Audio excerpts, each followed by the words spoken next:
Cover the Excel number 3 handout.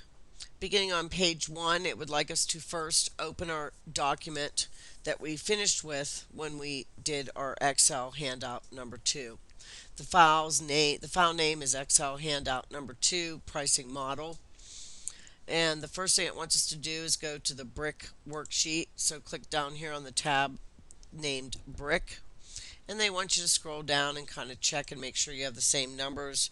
Compare the image on page 1 to your screen. I'm going to scroll down and I'm just looking at pretty much column J to make sure that I have the right numbers compared to the figure on page 1. Next, it wants us to compare and make sure we have formulas, so we're going to click on formulas, show formulas, and if you scroll over, you can scroll down. Now, what they're showing us is a new button. Down here, we've got a zoom button, zoom out. I'm going to click this minus button until I see all of the numbers or the formulas in front of me, and I can check them against the image on page 2. And it looks like all of my formulas match. And these are the formulas that we entered from Excel packet number 2. Let's click on show formulas again. And we're moving to page 3. From now on, for a little bit of time anyway, we're going to do things to all of the worksheets at the same time. So we want to right click on the brick worksheet. So right click on your brick worksheet and select all sheets. Now you should see group up here in the title. After your title, you should see the word group. We're going to insert rows, delete some data, learn how to select non-adjacent cells. We're going to use 2 new tools, the fill handle and the format painter. And we're doing this to all of our worksheets. So the first thing on page 3 that we want to do, we want to make sure we're on the brick, and brick should be green, and you should have group up here in your title. We want to insert rows, so it wants us to select 8 through 12 right on top of the row numbers, 8 through 12. Drag with your left mouse button. Then you want to right click right on those selected row numbers and choose insert, and you should have more rows above miscellaneous brick from courtyards. We want to select right on 16 through 20 and then right click on that selection and insert new rows. We want to select 24 through 28 and right click on the green numbers that you just selected and choose insert. So we've basically given ourselves more room to enter data later. We want to get rid of the same sample data that we entered.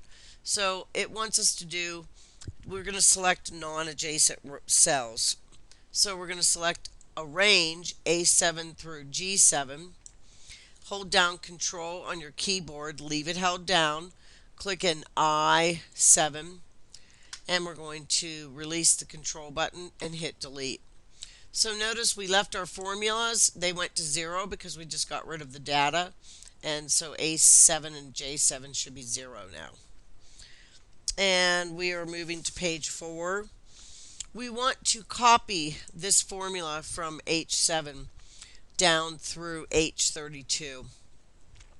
To copy a formula, we're going to use a fill handle. First of all, make sure you have H7 as your active cell. In the bottom right corner, there's a square. That's called the fill handle. When you point to the fill handle, you want your plus sign, your fat white plus sign. I'm going to make my screen a little bigger. You want your fat white plus sign to turn to a skinny black sign, plus sign, not the arrows. The arrow will just move. We want the skinny black plus sign. As soon as you see that, hold down your left mouse button and scroll down through H32. And you should see a whole bunch of zeros show up because we have no data entered. And we are moving to page 5. They would like us to click on show formulas, and you can tell that the formula F7 times G7 copied relatively down through H32, so it should be F8 times G8. That way it takes the data that you enter in the rows and aligns the formula. So click back on show formulas again, And now notice that it copied the formula in H14, 22, and 30. And we don't want that. All we want is that gray fill background. So let's get our gray fill background. I'm going to click on H6 and I want to use another new tool. You're going to love this tool. Double click on the format painter. When you move your mouse now, you should see a paintbrush. Click in H14, click in H22, and click in H30.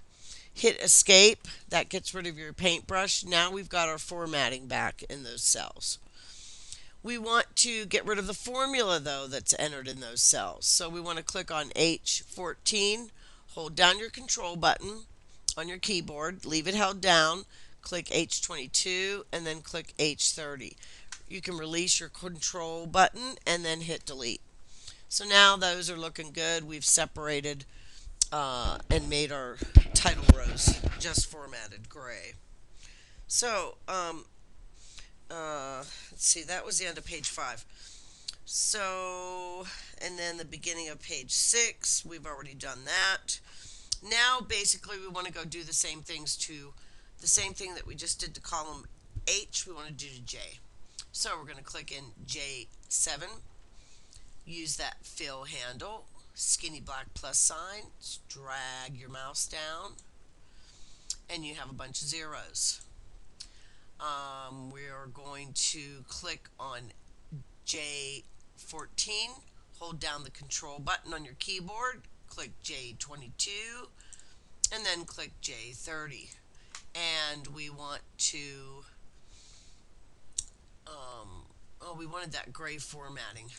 First we have to click on J6. Sorry guys. Click on J6, double click your format painter, and let's paint, and paint. So we're clicking on J14, J22, J30. Escape. So now we want to select these non-adjacent cells. J14, hold down Control, J22, and J30, and just hit delete. And that gets rid of that formula. So now we made J column look just like the H column. And I'm moving to page 7. We want to make sure our page setup is correct. And we're just kind of doing a check. Some of these things will already be done, some won't. So we want to go to page layout, click on orientation, and make sure you're on landscape. See, I'm not, so I'm clicking on landscape. I want to go to the width over here in the scale to fit group and make it 1 page. I want to go to the height in the scale to fit group and make it 1 page. And then over here on grid lines, we want to check the print box.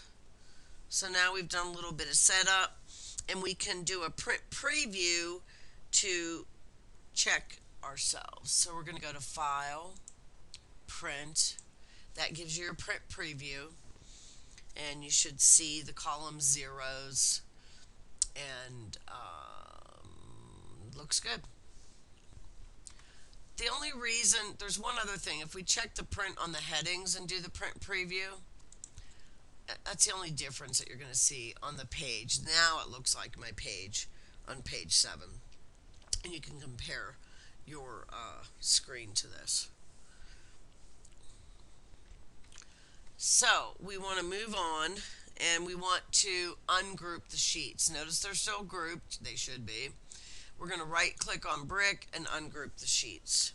The next thing we want to do is enter a whole bunch of data, text and numbers. So on page 8, they want you to go to the brick worksheet, start in A7. Let me get over to A7. And you're going to start typing text down the column. Field, soldier, labor only.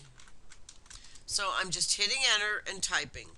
Do not worry if anything spills over into your B column. Just type. And then you'll go the whole way down the column and type where it tells you to type. Then you'll go to the E column and you'll type units, LF. Then you'll go to the estimated quantity and you'll type all the estimated quantities. Go down the page. The unit prices. That's the G column. .40. Notice there isn't one in the next two. We go clear to the number 10, 0.07, 1.3.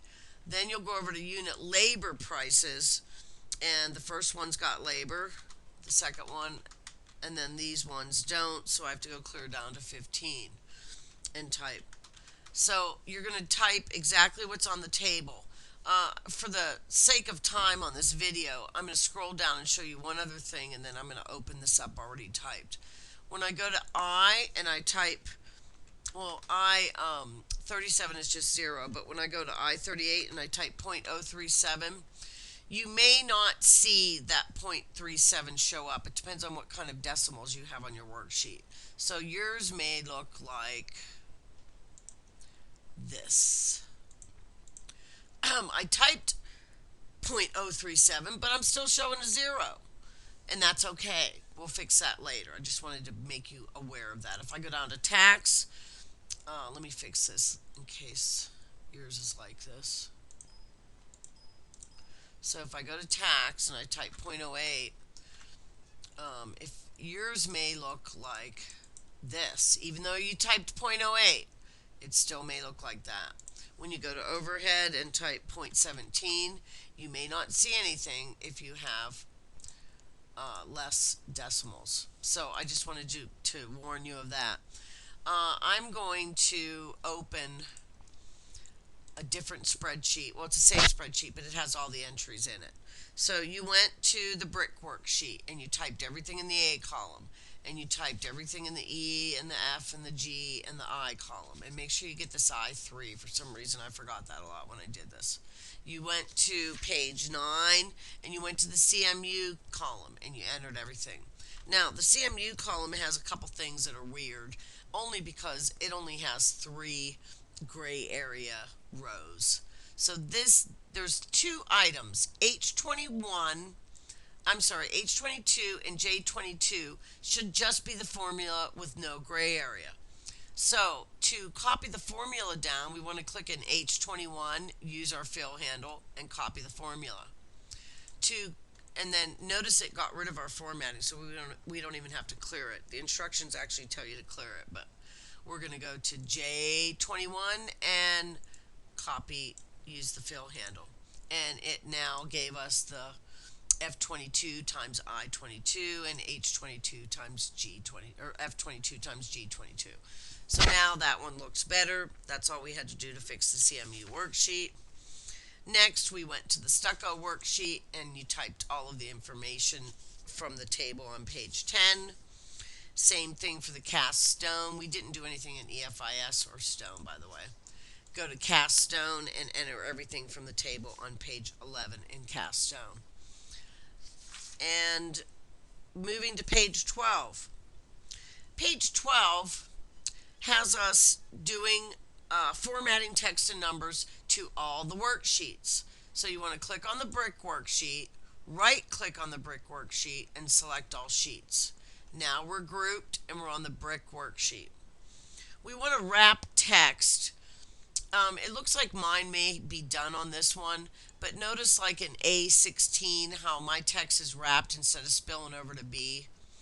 And then same thing with B31 and A31, mine wrapped, yours is probably spilled over.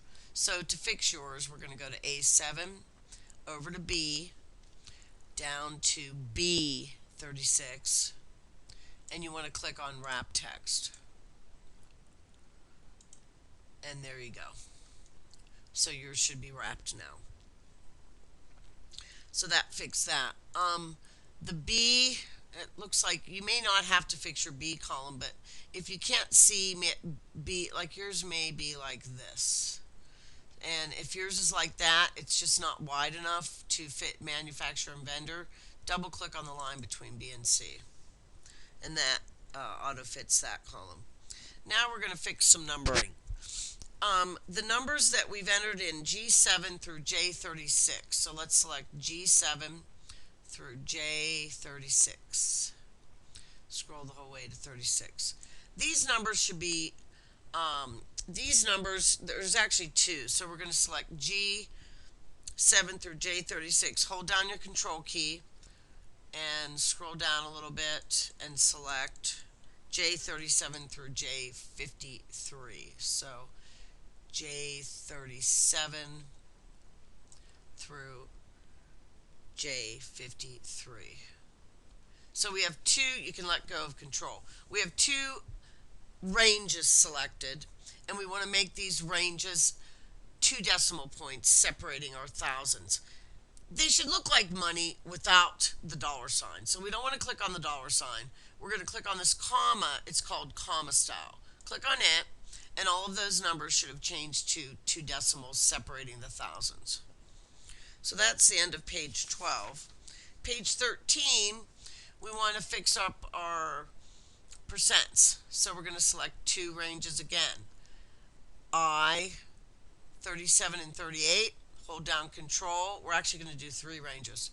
I, 46. Keep your control held down and select I, 48, 49, and 50. Now we have three non-adjacent ranges and cells selected. You can let go of control, by the way. And we want to go up here to our number group again, and we're going to click on percent. Now, we've got them in percent, but there's a problem. That 4%, we only want to show 3.7%. So we're going to go up here to the increase decimal button and click it once. Now you should see what you actually typed in percent form. You may have one of your columns. I think I've fixed mine, so let me see. You might see this in one of your columns. When you see these number signs, it means the column's not wide enough to fit the entire number. So I'm going to select, you want to select E through J right on top of it to select all of these columns, and then do a double click in between any one of them.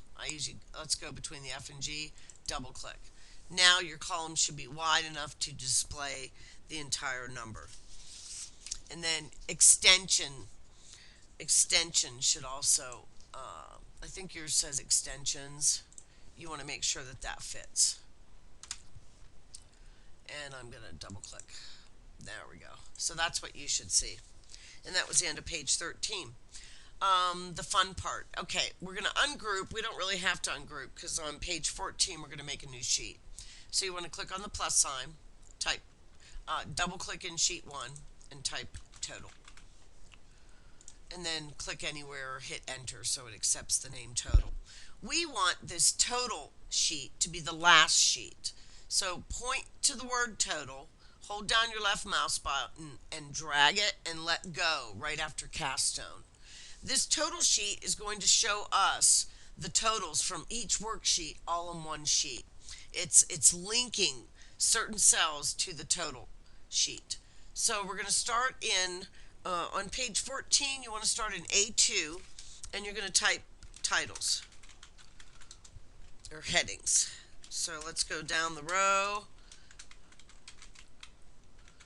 Number 5 is rental, management,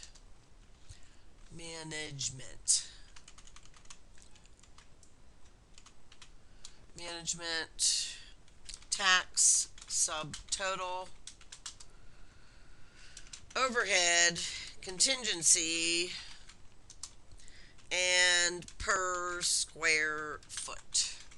Now, notice it stopped at A and it went up to B. So we want to go to B1. Stone. I use my tab key to get to C1. Brick, tab. D1. CMU, tab. E1. Stucco, tab. EFIS, tab. Cast stone. And then total in H1. So we've basically set up our headings for this sheet. We're finished with page 14 and we're moving to page 15. The first thing that I want to do is, before I start doing this, I'm bugged by my A column, the spillover. So I'm going to double click between A and B, and it looks like between G and H. So we're going to auto fit A column and H in the G column, A and G columns. So that auto fitted them. Okay, so now we're looking a little better. So you want to go to B2. I am on page 15. I'm in B2 and I'm on the total worksheet. I want to type the equal sign. That tells the computer to go look at, or that we're entering a formula. We type the equal sign. We want to see the total extension from the stone worksheet in here. So we want to click on the stone worksheet and we want to go to I3 right there. Now there's nothing in the stone worksheet, but you're still going to select I3 and hit enter. Now it brings you back to the total worksheet and it shows you a 0 because there's nothing on the stone worksheet, but that's okay. We want to see the total labor from the worksheet in B3. So we're going to type equals and we want to go to the stone worksheet and we want to do the total labor, which is J34, and hit enter. Next, we want to see the total material. We're going to type equals, go to the stone worksheet, and we have to go to J35. Hit enter. Next is equals, go to the stone worksheet, go to rental, and hit enter. Management, we want to do equals, go to the stone worksheet, and we want to click on management in J39 and hit enter. Tax, we want to type equals, go to the stone worksheet, and we're going to scroll down to the tax total and hit enter. We want to do equals on the subtotal, go to the stone worksheet, the subtotal, the second subtotal, the one that's bold, which is J47, and hit enter. Overhead, type equals, go to the stone worksheet, click in overhead, which is right below that, so that's J48, and hit enter. Contingency, type equals, go to the stone worksheet, and go to J50, and hit enter. Per square foot, type equals, go to the stone worksheet, and we're going to go to J51 and hit J52 and hit enter. So now that one's a weird one because there's no data entered, so you're going to see dashes, minuses, and the Devo error, and that's okay. I'm going to do one more with you. Go to C2. Now I'm looking at the table on page 15. C2 on the total, I'm going to type equals, go to the brick worksheet, and notice bricks right beside it, and go to I3 and hit enter. Next one, equals, go to the brick worksheet, go down here to labor and hit enter. Type equals, go to the brick worksheet, go to material and hit enter. Type equals, go to the rental sheet, the brick worksheet, click on rental and hit enter. Equals, go to the brick worksheet, click on management and hit enter. Tax is equals, go to the brick worksheet, click on tax and hit enter. Equals, go to the brick worksheet, click on the bold subtotal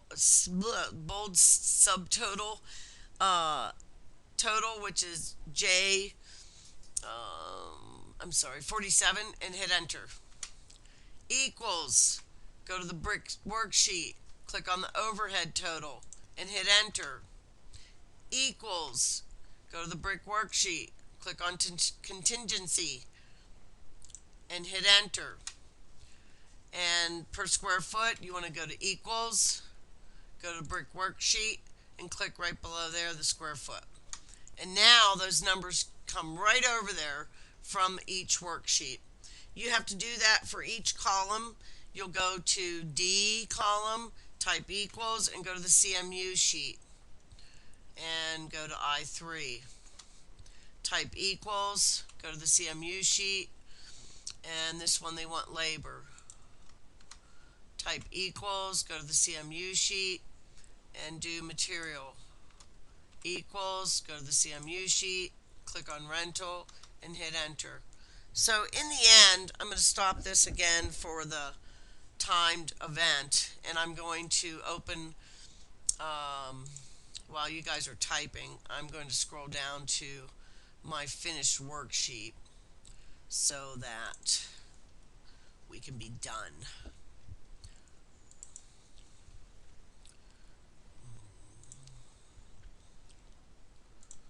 And you guys keep typing while I find the right one.